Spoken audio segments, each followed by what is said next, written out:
Cricket പ്രേമികൾ ആവശ്യത്തോടെ കാത്തിരിക്കുന്ന Tata IPL 2026 നാളെ ആരംഭമാവുകയാണ്.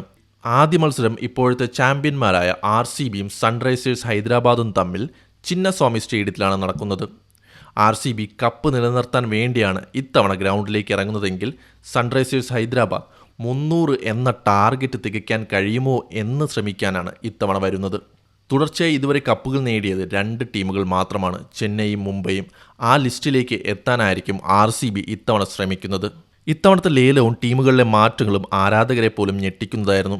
വെറുമൊരു ടൂർണമെന്റ് എന്നതിലുപരി കോടികൾ മറിയുന്ന ലേലവും അപ്രതീക്ഷിത ട്രേഡുകളും കൊണ്ട് ഇത്തവണത്തെ IPL ചരിത്രമായി മാറിക്കഴിഞ്ഞു. എന്നാൽ അതേസമയം തന്നെ പല കളിക്കാരും പരിക്ക് പറ്റി പുറത്തുപോയതും മറ്റു കാരണങ്ങൾ പറഞ്ഞ് പുറത്തുപോയതും തിരിച്ചടിയായിട്ടുണ്ട്.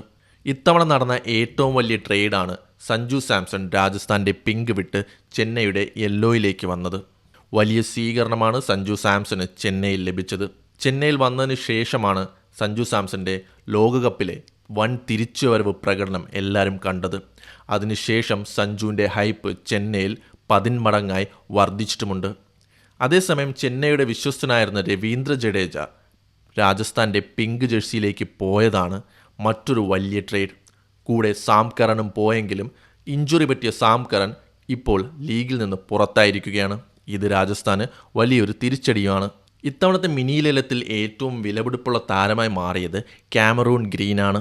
25.20 കോടി രൂപയ്ക്കാണ് ഈ ഓസ്ട്രേലിയൻ ഓൾറൗണ്ടറിനെ കൊൽക്കത്ത നൈറ്റ് റൈഡേഴ്സ് സ്വന്തമാക്കിയത്. ഈ സീസണിലെ വില കൂടിയ രണ്ടാമത്തെ താരത്തെയും സ്വന്തമാക്കിയത് കൊൽക്കത്ത നൈറ്റ് റൈഡേഴ്സ് തന്നെയായിരുന്നു. ശ്രീലങ്കൻ പേസറായ മദിഷ പതിരാനയെ 18 കോടി രൂപയ്ക്കാണ് KKR തങ്ങളുടെ പാളയത്തിലേക്ക് എത്തിച്ചത്. വിദേശ താരങ്ങളിൽ പിന്നീട് ഏറ്റവും കൂടുതൽ വിലയുള്ളത് ലിയാം ലിവിങ്സ്റ്റൺ ആണ്. 13 കോടി രൂപയ്ക്കാണ് അദ്ദേഹത്തെ സൺറൈസേഴ്സ് സ്വന്തമാക്കിയത്. പക്ഷേ ഇത്തവണ എല്ലാവരെയും അത്ഭുതപ്പെടുത്തിയത് വിലയേറിയ താരങ്ങളിൽ ആദ്യ 5-ലുള്ള 2 താരങ്ങൾ അൺക്യാപ്ഡ് പ്ലെയേഴ്സാണ്. പ്രശാന്ത് വീറും കാർത്തിക് ശർമ്മയും. 2 പേർക്കും ചെന്നൈ സൂപ്പർ കിങ്സ് നൽകിയത് 14.20 കോടി രൂപ വീതമാണ്. ഇതോടെ IPL ചരിത്രത്തിൽ ഏറ്റവും കൂടുതൽ തുക ലഭിക്കുന്ന അൺക്യാപ്ഡ് ഇന്ത്യൻ താരങ്ങളായി ഇവർ മാറുകയും ചെയ്തു. പുതിയ നായകന്മാരുമായി പുതിയ നിയമങ്ങളുമായി മാറുന്ന ടീമുകളുമായി IPL 2026 നാളെ തുടക്കമാവുകയാണ്.